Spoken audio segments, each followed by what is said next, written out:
My name is Chris.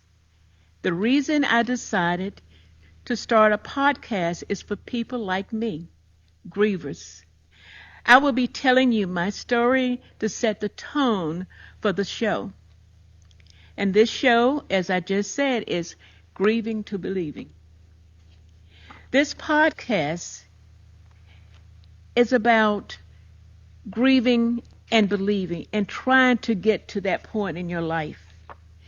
Before we get started, for clarity, I want to be clear that I am not a doctor, I'm not a psychiatrist, or anything of that like. So I will be speaking to you from my personal experience and not as a professional.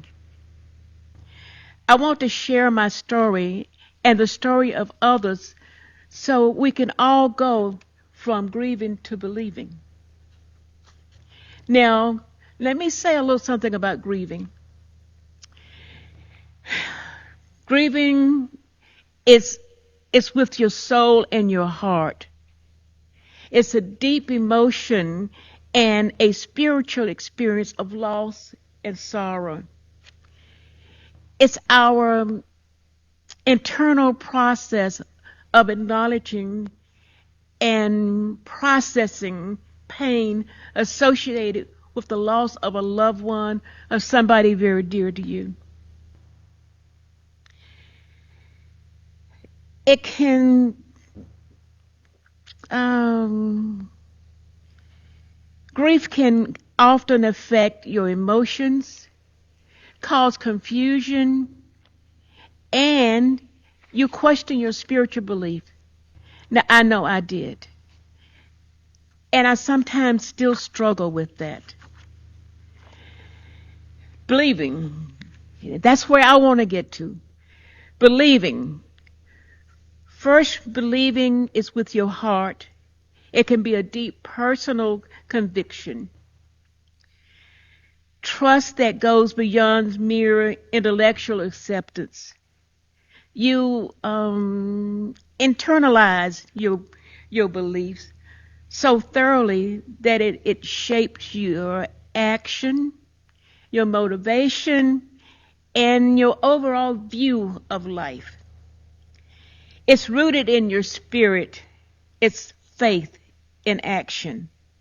And I'm still trying to get there. Grief is a major, major loss and can be a loss of a lot of things. And I will talk about other things, not just death, that affect us and cause us to grieve.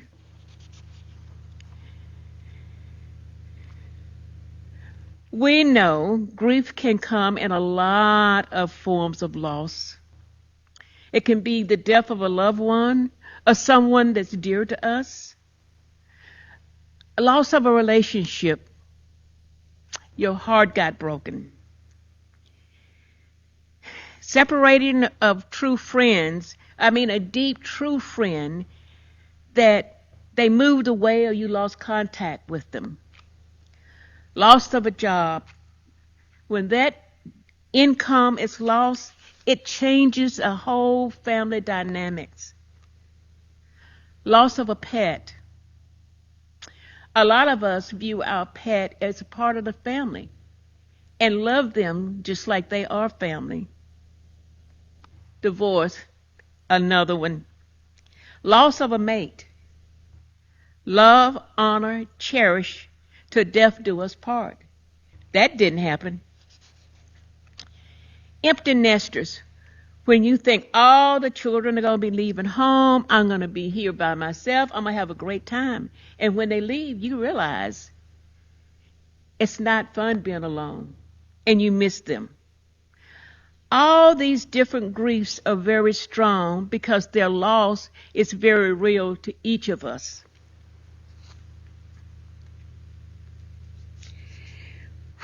You see, I just lost a loved one. After 30 years together, my husband died this past February. I find myself very alone, and a lot of times The crying isn't just sometimes, it's often. But I still have my moments where I really, really break down. That's my grieving part. Now, I want to share my story with you so you can understand the journey of this podcast and the reason I decided to start it. Going back to March 2024, my husband and I, as elder people, we go every 4 months for our regular checkup to make sure everything's fine and we're doing good. So we go for this checkup, and we go, and doctor does his usual blood work, listen to your heart, and da-da-da-da, and we leave, and then, of course, I have to go to my favorite restaurant. For me, it's Golden Corral. So we have lunch, and we head home, and a few days later, the doctor's name pop up on my phone, and that's not good. You don't want to see that after you had a doctor's visit. So I answered, and I was told that something showed up abnormal in Robert's blood work, and they needed us to go see a specialist. And they would make all the arrangements and the appointments for us. And then I asked, what doctor are we going to? And they said, we're going to refer you to an oncologist. Now, I've been around a few times, and I know what an oncologist is, and that's not good. So I'm thinking, okay, how am I going to share this with my husband without him getting concerned and very worried? And I sit down and I explain that, there was an abnormal in the blood work, and we're going to go see a doctor. And I didn't quite tell him what the doctor was. I didn't want him to worry and get alarmed before we knew what was going on. So we go through the appointment, and the doctor says yes, that the blood work showed very strong cells of cancer. That's not a word you want to hear. But I'm thinking, okay, we just went 4 months ago and nothing was wrong. And now we're 4 months later, so, we're probably in time. But then he says to us, it's very aggressive, and we need to start immediately. Now the worry starts. So the next week we start our treatment, and we get a treatment every 21 days. Sometimes it's twice a month, sometimes it's once a month. And Robert seemed to be taking it all in very well. I try to have a conversation with him to make him at ease that everything's good. The numbers are good. We keep being told that the numbers are good every time we have our treatment. But I guess after a while he just started being concerned. I don't know, it was because of the way he felt or whatever. But he said to me one day, he said, Chris, I don't think the treatments are working. And I'm going, why would you say that? He said, I don't know. I just think that we're going through this and the treatments aren't working. So our next doctor visit, I bring this up with the doctor, and I said, Robert, don't think the treatments are working. And he looked at him and said, Mr. Green, if the treatments weren't working, you would be dead by now.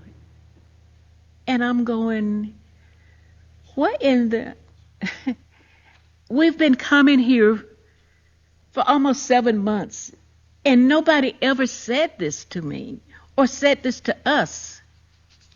And now you're telling me that if the treatments weren't working, that he would be dead by now? I mean, I'm trying to comprehend all this.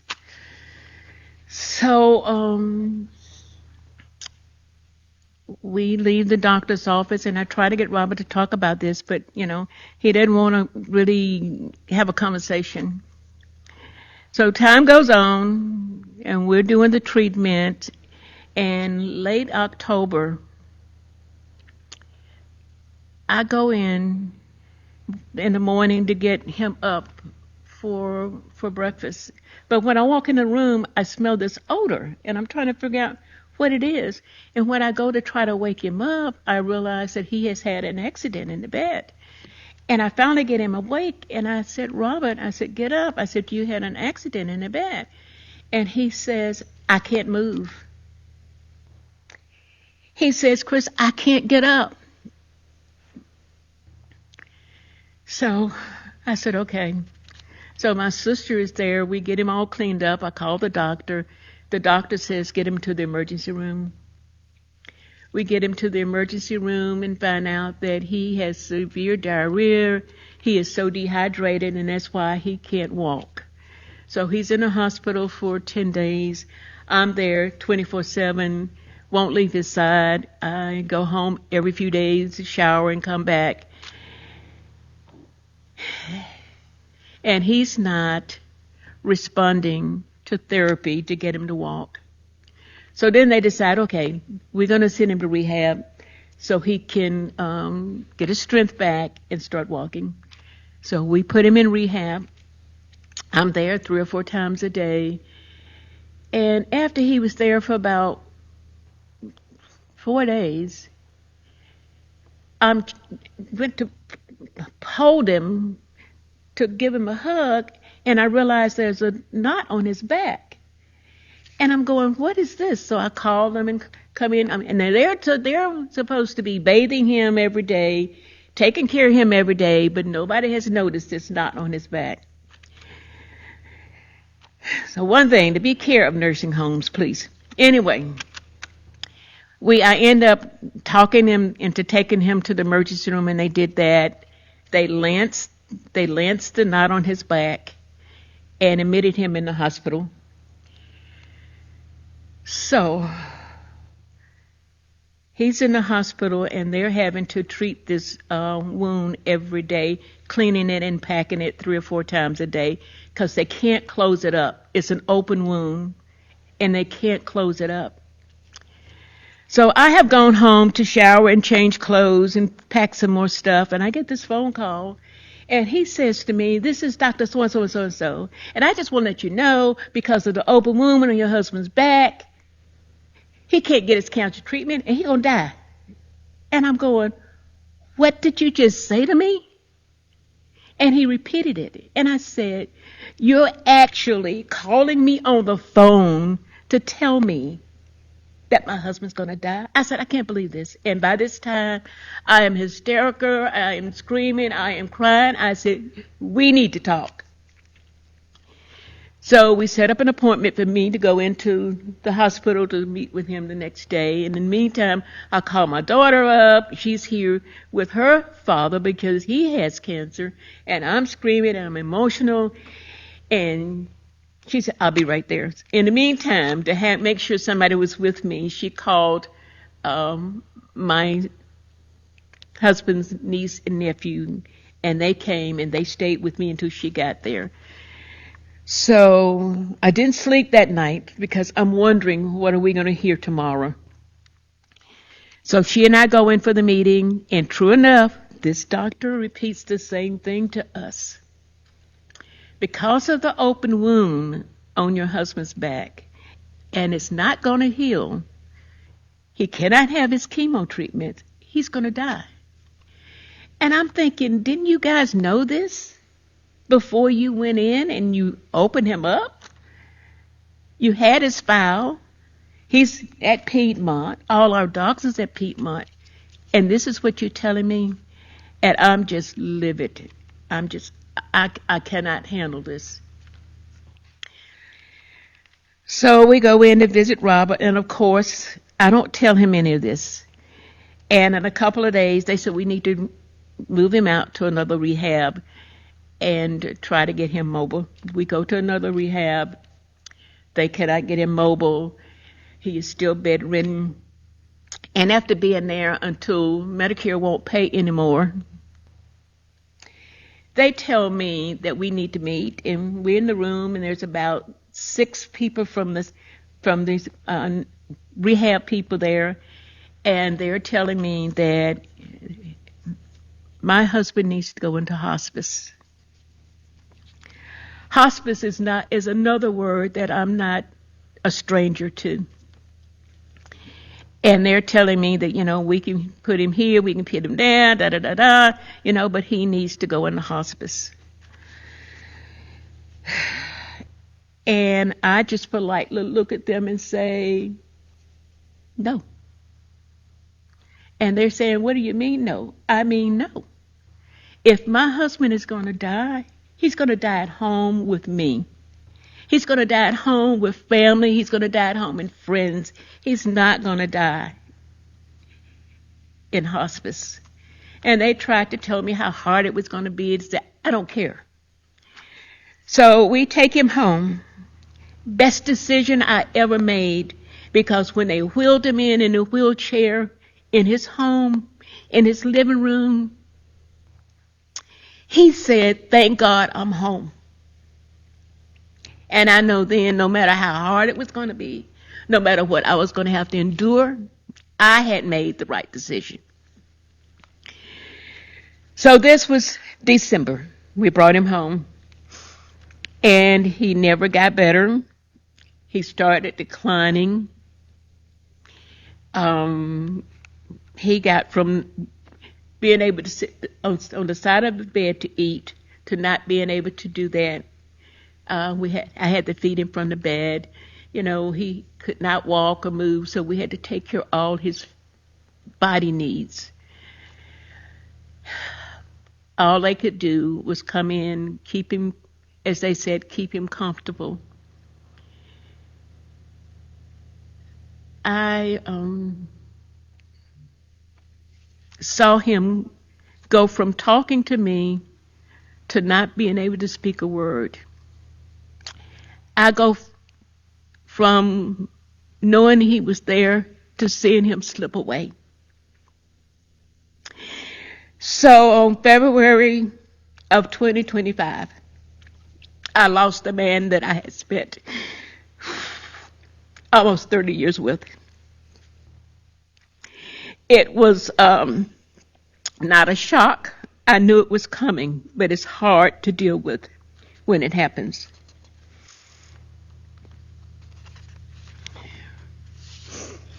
Now, I am told that there are 5 stages of grief: denial, anger, bargaining, and depression and acceptance. I went through all of those. I was in denial for the longest that he was going to live. He wasn't going to live. I got angry. And I got angry at the wrong person, but I got angry at God for going to take him away from me. And then I had to turn around and bargain with God to please let him live. Went through a state of depression. And then the day he died, I had to accept that it was over. Now, depression is the hardest stage and the most challenging stage. I'm sorry, y'all. I don't know where I am in this process of the stages right now, but I do know grieving has to come to believing. My grieving is often emotional, coming in waves. I would feel as if emotions would wash over me one moment, and then the next moment I'd feel like life was back to normal. And the next I'd find myself tears and bawling and crying my eyes out and wondering how I got here. Now when you grieve, we feel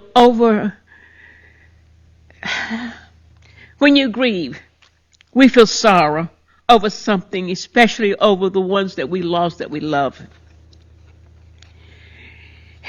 Grief is what we think and feel on the inside when someone we love dies. Now, mourning is the outward expression of our grief.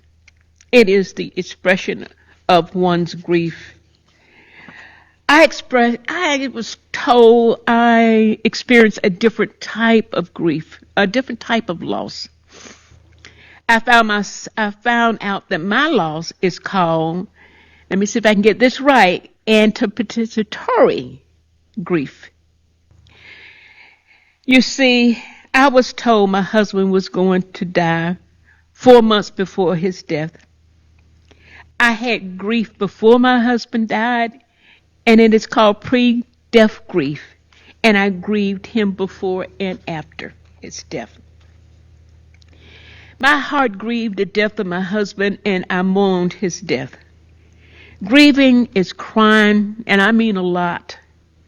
It is painful. Your heart gets heavy, and not understanding your loss. Now, just imagine knowing and not knowing.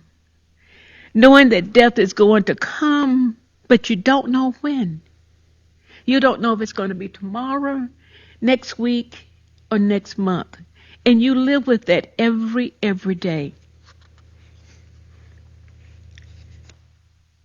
Now, moving from grieving to believing after my significant loss is acknowledging the pain, accepting the reality of the loss, and allowing myself to feel the emotions associated with it. I know I have to seek support and engage in activities that will promote healing, and knowing it's okay to be okay. But that's a hard pill to swallow. Now, I don't think you can be too young or too old to listen to my podcast. Grief is a very powerful thing, and it has no age limit. And there may be someone you know that's in your family or your best friend who's going through this journey, and something may be said to enlighten them. So please, spread the word about the podcast. Now, I want to give thanks to my program advisor, Mrs. Patricia Lawson, who is also my beautiful First Lady, Mr. Willie Jr., who's my technical advisor, my friend who says, "We can do this, Miss Green," and my son from another mother. Without their help, this podcast would still be just a dream and an idea laying on my desk. Thank you for coming along this grief journey with me.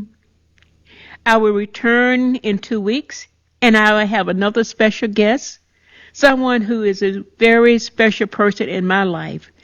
Please check in. You won't be disappointed. Don't forget to like and subscribe. And just remember, from grieving to believing is that God promised, if I bring you to it, I will bring you through it. Have a great day. I will talk to you later.